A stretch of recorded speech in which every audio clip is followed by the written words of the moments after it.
The motor car has given man more freedom of movement, more pleasure, more convenience than any other of his inventions. But it has brought its problems. Motoring has given us enjoyment and has taken much of the drudgery out of our lives.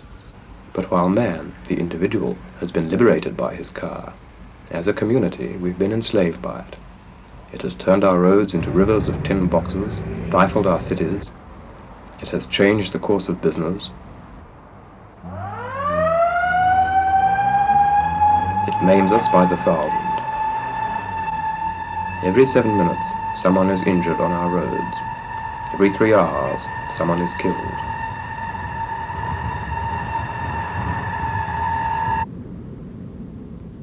The car has made man build and destroy.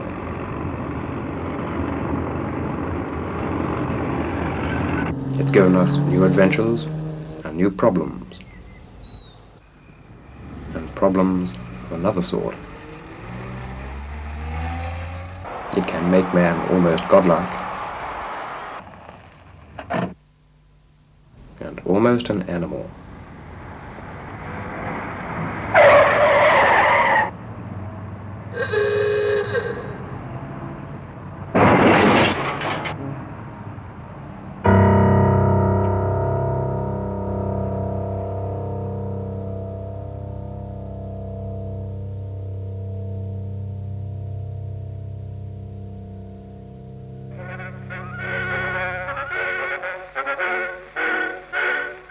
If we're looking for someone to blame, then Nicholas Cuneo is our man, the inventor of the self-propelled vehicle. His wagon was driven by steam and was intended to haul guns.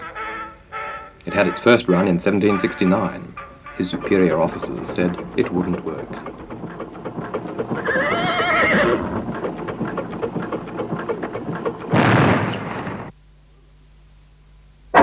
They were right. Reliable steam transportation was a reality in Britain more than 100 years ago, by road as well as by rail. But the supporters of the then-new steam coaches reckoned without the vested interests of the railways and horse coach proprietors. This opposition resulted in the Red Flag Act of 1862, which limited all mechanically propelled road vehicles to 4 miles an hour. As well, there had to be a man walking in front carrying a red flag. It was left to Germany to invent the car in the form we know it today. Firstly, Otto invented the internal combustion engine. Then Daimler and Benz, working independently, produced complete motor vehicles in 1884. It is believed that the first car in Australia was a Thompson steamer, imported in 1894. Our first manufacturer was John Tarrant, who started in 1901.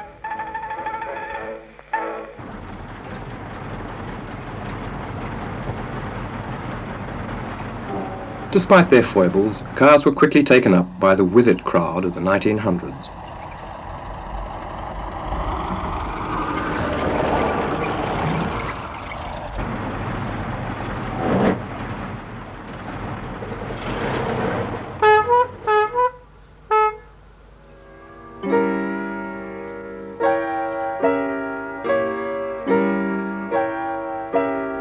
Yet despite the promise of the car, it was possible to find, as late as the outbreak of the First World War, newspaper editorials which said, "Cars are a useful adjunct to society and can remove the drudgery of walking, but there is no reason to suppose they will ever replace the horse."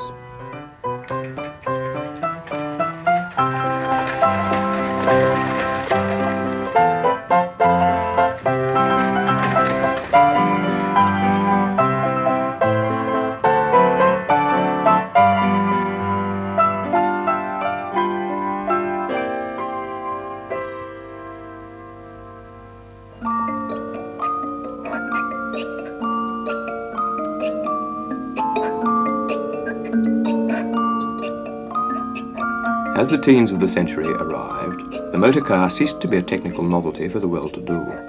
It became the adventure symbol of the 20th century. The car gave man speed and power that he had never had before, and a new sport, racing with cars instead of horses.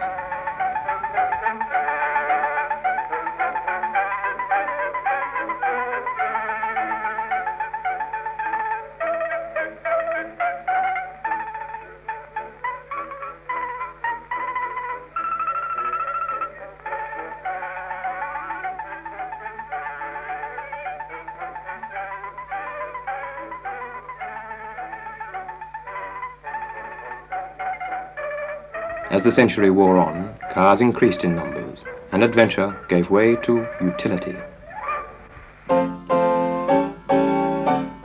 Among those who knew the early days of motoring was Mr. Shaw, now a prominent figure in the motor industry. He told us, in 1919, when I decided to buy a motor car, it was, of course, important to get a license. It may be of interest at this stage to say that if my memory serves me correctly, both registration of motor cars and the issue of licenses came about in 1910. Now, I got a loan of a friend's motor car in 1919 to prepare myself for going for the driver's test. I did this. I learnt to drive mainly after dark on the Cronulla beach at low tide on the hard sand. And I eventually felt I was proficient enough to present myself for a license. as the teens became the 20s and the 20s grew up into the 30s, the car became commonplace, but by no means yet an everyday household possession.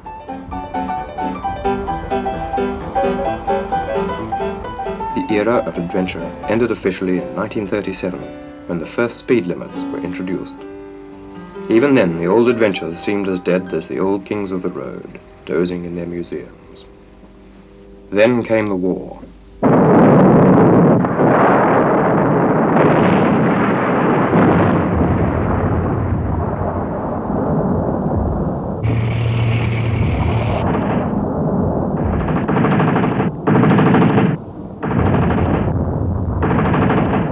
We were forced to marshal every resource to supply our armed forces. Industry found itself making supplies on a scale undreamt of a few months before.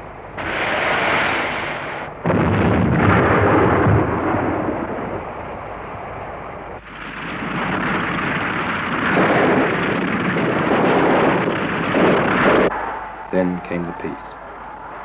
Although the war had gone, our manufacturing strength remained, and Australia became the newest industrial nation.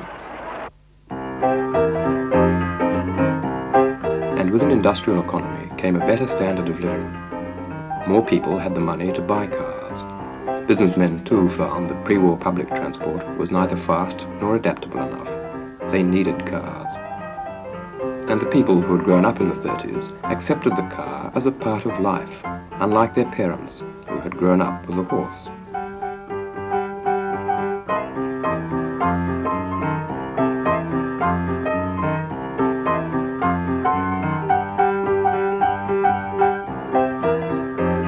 Everybody wanted a car.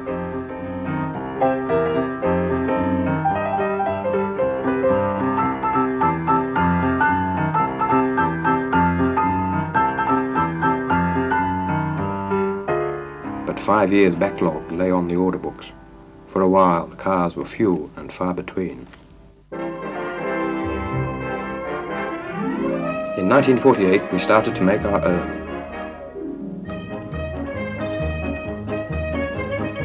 The car became the first of the popular status symbols. The rush for wheels was on. Few people thought of the problems it would bring. Yet in America, in 1948, there was one car for every 2.3 people of driving age.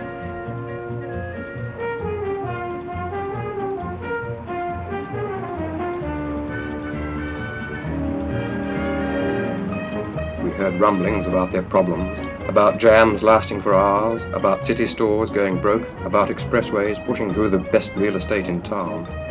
But that was all very well for America. It would never happen for us.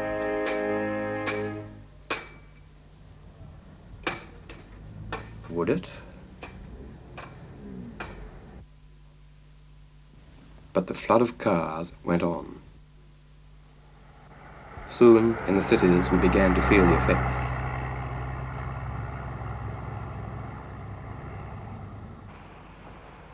By 1950, our vehicle population had increased to 1 in every 4 people of driving age. Australia was bursting out in every direction. Roads for the future were not on the list of priorities. At that time, road funds were used for 2 jobs: sealing rural roads and improving run-down interstate highways. In the 50s, our road builders were loud in their warnings about the mess we could face unless we started to build new roads.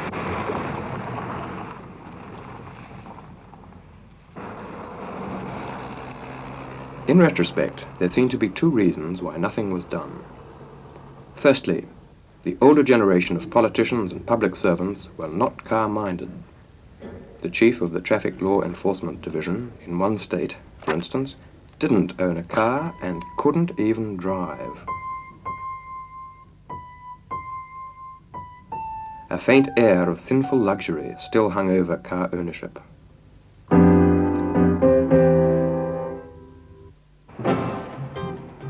Secondly, a huge road program could only be financed by extra taxes. No government was inclined to risk its neck for posterity.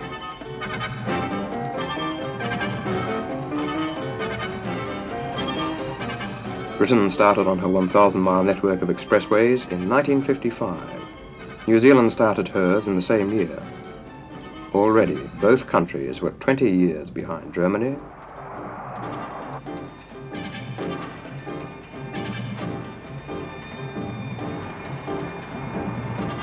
ten behind France, 5 behind Italy.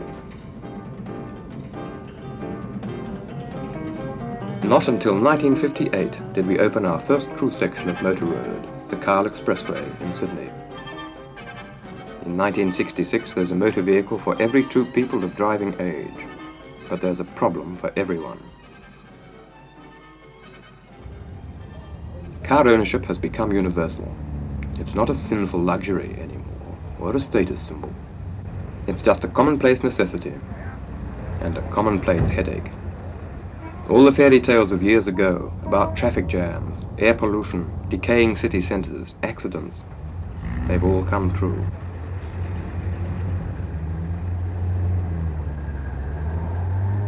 Take the question of smog.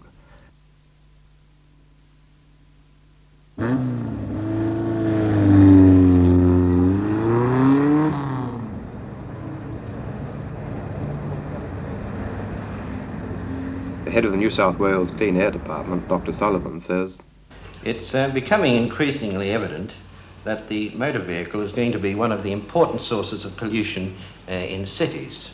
In some parts of the world, notably California, it has already become a very serious problem.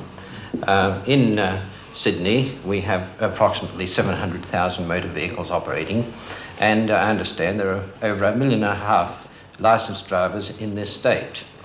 At this stage, we believe that the problem is very minimal, but we constantly monitor the characteristic contaminants which do come from motor vehicles. These are hydrocarbons, nitrogen oxides, and when these are present in the atmosphere, especially in the presence of sunlight, ozone or oxidizing materials are produced, and this is the characteristic substance which we monitor regularly. This is done, of course, in many other cities in the world. I mentioned that California was the place where the important effects had been observed, and in particular, Los Angeles has had severe problems for some years.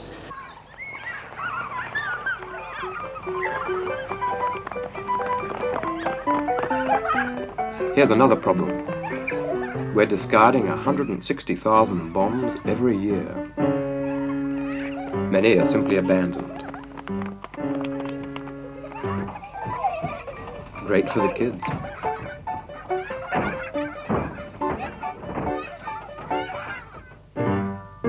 And for those who need that hard-to-get part. It's a problem for everybody. Not only do householders have rusty wrecks dumped on their doorsteps, but councils have the cost of carting them away.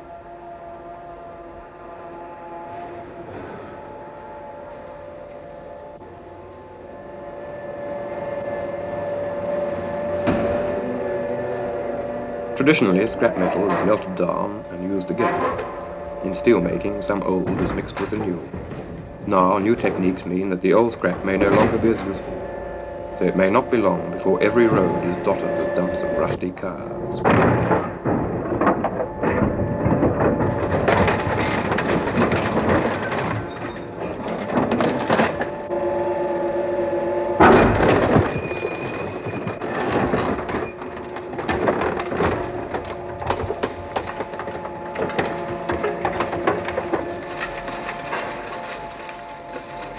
The end of somebody's dream. Perhaps its owner turned to buses.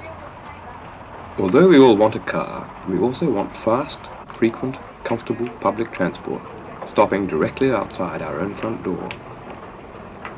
Public transport under Australian conditions can't meet these needs. Firstly, our low-density cities, divided by harbours and rivers, handicap public transport from the outset.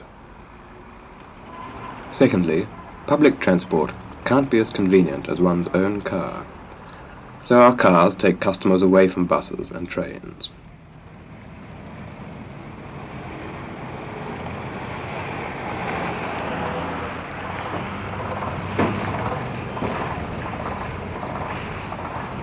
The service suffers, forcing more people to use their own cars. The circle tightens, and we are the ones trapped inside it. Now we have to find a place to park.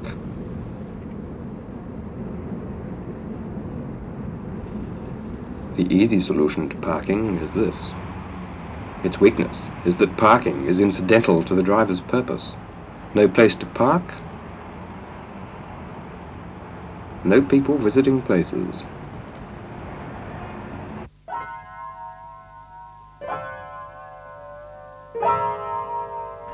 As modern cities grow, people live further away from public transport.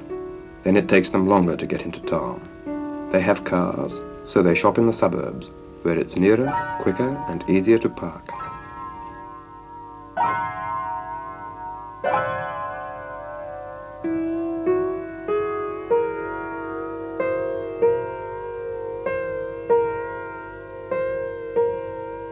Parts of the city die. And the stronger of the big city stores build again, out in the suburbs, and they make sure there are acres of space for cars.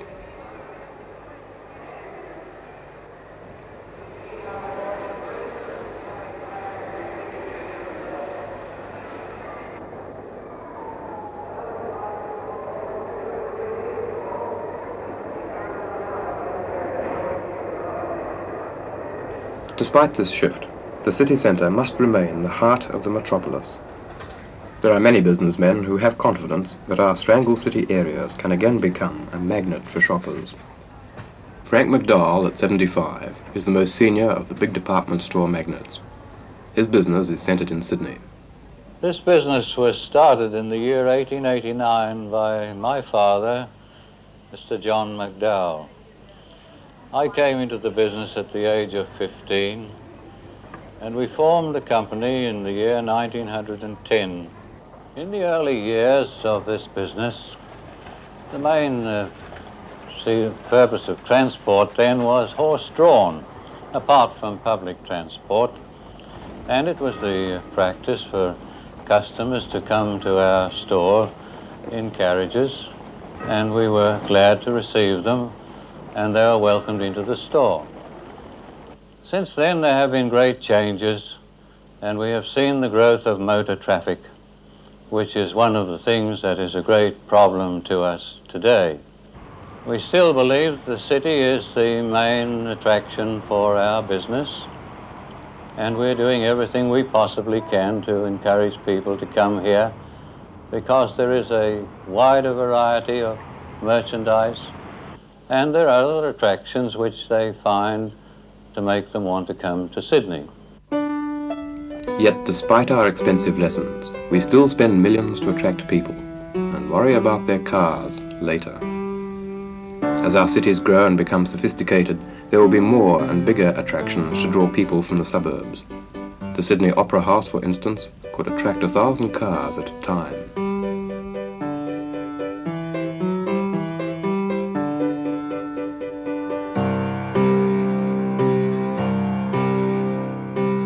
Congestion in our cities will be worsened by the trend to high-density living. In Sydney, more people will live in 1 acre of the Rocks redevelopment scheme than in 14 acres of conventional suburb. Where will their cars go?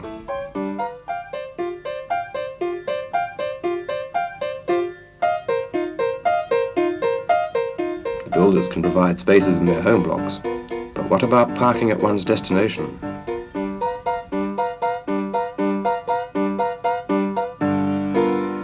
Some people want to solve the problem by preventing altogether the use of cars in cities, by omission of parking space in buildings, or even by legislation.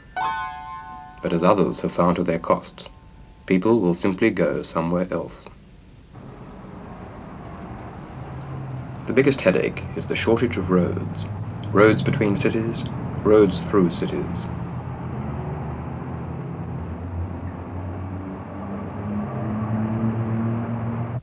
There is no pigeonholing of plans now. Every road authority is doing its best to get highways built. Typical of those confronting the problems is John Shaw, Commissioner for Main Roads in New South Wales.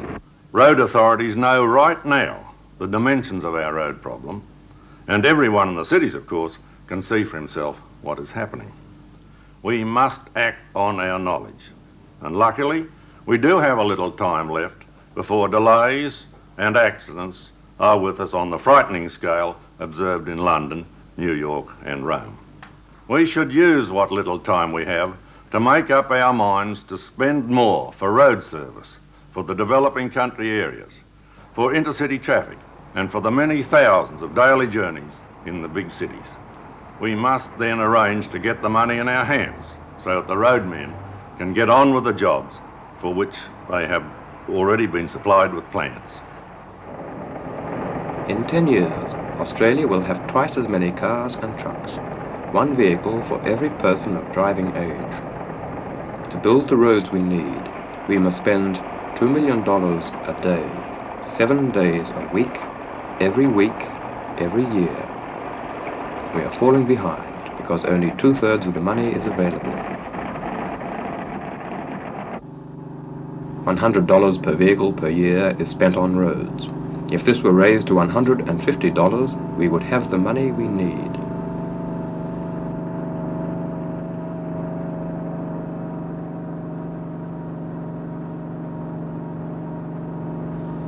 The National Association of State Road Authorities tells us that good roads would save more than they cost in reduced vehicle running expenses, in time saved in jams, and in fewer accidents. Unless we make the effort, more restrictions will be needed. Private cars will be hounded out of congested areas. We may even have to ration the hours during which vehicles may use busy areas. Trucks early in the morning, perhaps business cars during the day, private cars in the evening.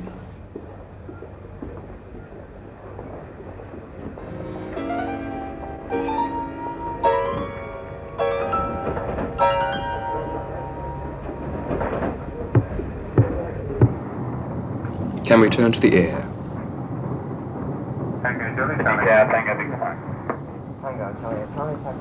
Safe air transport demands enormous expenditure on control equipment and personnel, on training and maintenance. In any case, the numbers of individual aircraft needed to replace these cars couldn't be fitted into the airspace available.